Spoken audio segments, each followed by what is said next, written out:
আসসালামু আলাইকুম প্রিয় দর্শক, আপনাদের সবাইকে আমন্ত্রণ জানাচ্ছি রয়্যাল বাংলা টিভির সংবাদে। এখন দেখবেন ঢাকার সংবাদ। ঢাকা দক্ষিণ সিটি কর্পোরেশনের ৬৮ নম্বর ওয়ার্ডে পরিচিত মুখ আলহাজ মোহাম্মদ কবির হোসেন খান। তিনি দীর্ঘদিন ধরে রাজনৈতিক ও সামাজিক কর্মকাণ্ডে সক্রিয় ভূমিকা রেখে চলেছেন।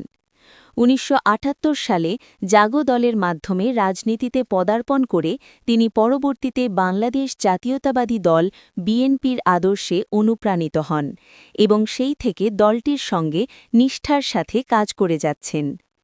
আমার রাজনীতিতে পদাচারণা শহীদ প্রেসিডেন্ট জিয়া রহমানের গণভোট এবং হাভোট নাভোট থেকে, এবং এরপর প্রথম জাতীয় সংসদ নির্বাচনের বিএনপির অধীনে ডাক্তার আব্দুর রউফ সাহেবের নির্বাচন করে আমরা কিশোর কর্মী হিসেবে তৎকালীন সময় জাগো দল, পরবর্তীতে বাংলা জাতীয় দলে আমরা রাজনীতি শুরু করেছি। দীর্ঘ পথ পরিক্রমা এরপরে আপনারা দেখেছেন যে এরশাদ বিরোধী আন্দোলনে সক্রিয় ভূমিকা রেখেছি। এরপর ১৯৯১ সালে জাতীয় সংসদ নির্বাচনে সক্রিয় ভূমিকা ছিল। তখন সারা ইউনিয়নের দায়িত্ব নিয়ে আমি রাজনীতিতে নির্বাচনের পরিচালনা করেছি। ১৯৯৬ সনের নির্বাচনও সক্রিয় ভূমিকা ছিল। ২০০১ সনের নির্বাচন, ২০০৮ সনের নির্বাচন, এরপরে যা ইতিহাসটা বিগত ১৭ বছরে আমরা ঘরে থাকতে পারিনি। ২৪ থেকে ২৫টা মামলা হয়েছে, একাধিকবার আমি জেল খেটেছি। তারপর আমরা এই বিএনপির আদর্শ থেকে বিচ্যুত হইনি। আমরা এই বিএনপির আদর্শকে ধারণ করে শহীদ প্রেসিডেন্ট জিয়া রহমানের আদর্শ এবং দেশনেত্রী বেগম খালেদা জিয়ার যেই আপসীন নেতৃত্বের প্রতি অনুরাগী হয়ে এবং বর্তমান বাংলাদেশের প্রধানমন্ত্রী তারেক রহমান সাহেবের এই আদর্শ উজ্জীবিত হয়ে আমরা রাজনীতি সক্রিয় আছি।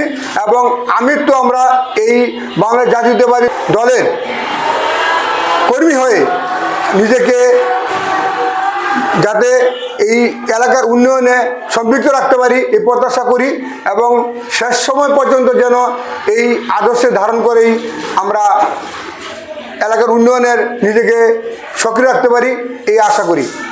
আমি সারা ইউনিয়ন বিএনপির সুদীর্ঘকাল সভাপতি দায়িত্ব পালন করেছি।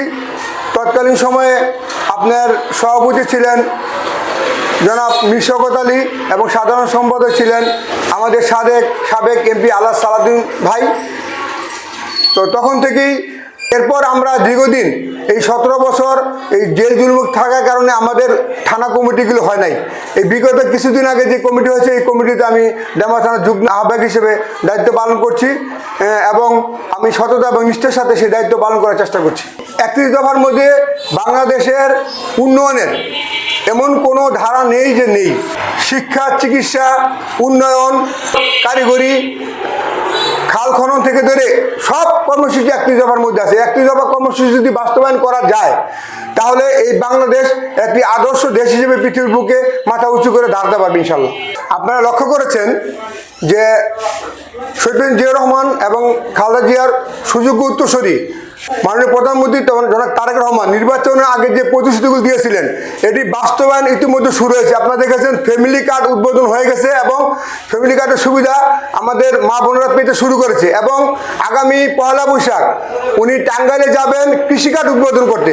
এই কৃষি কার্ড উদ্বোধন হলে কৃষকরা যদি সহজলভ্যে তাদের কৃষি সামগ্রী পায় তাহলে খাদ্যের স্বয়ংসম্পূর্ণ হতে বাংলাদেশে বেশি দিন সময় লাগবে না, এবং বিশ্বের বুকে খাদ্য নিজেরা স্বয়ংসম্পূর্ণ হওয়ার পরে খাদ্য রপ্তানিতেও বাংলাদেশ অগ্রণী ভূমিকা রাখবে বলে আমি আশা করি।